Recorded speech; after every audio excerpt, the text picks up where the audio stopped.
மனிதனும் மைண்ட் செட்டும் எங்களை நாங்களே கண்ணாடியில பார்க்க போறோம். கன நேரத்தில் கபாலத்தில் தோன்றிய முதலாவது விஷயம், யாராவது ஒருத்தங்க கிட்ட இருந்து எங்களுக்கு பரிசாகவும் நாங்க விரும்பின பொருளை வாங்கி எடுத்தோ வீட்டுல வச்சிருப்போம்.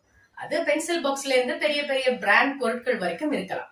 அப்படி வாங்கிய கிடைத்த பொருட்களை வீட்டுல இருக்கக்கூடிய தங்கச்சி, தம்பி, அண்ணா, அக்கா, அக்கா பையன், மாமா பொண்ணு இவங்க யாருமே தொட விட மாட்டோம். ஏய், யாருக்கிட்ட நீ எடுத்த? இது நான் புதுசா வாங்கினது, எவ்வளவு கஷ்டப்பட்டு வாங்கினது தெரியுமா? எனக்கு இது மாமா கிஃப்ட் பண்ணது, உன்னை சொல்லி இருக்க, கை வைக்க கூடாதுன்னு. அப்புறம் நடக்கிறதே வேற. இந்த மாதிரி பல டாலர்ட்ட நாங்க அவங்களுக்கு அடிச்சு விட்டுருக்கோம்.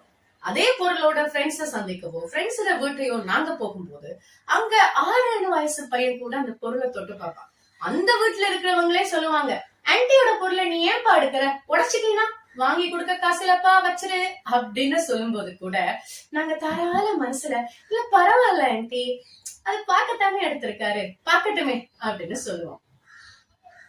இது என்ன மாதிரியான மைண்ட் செட்?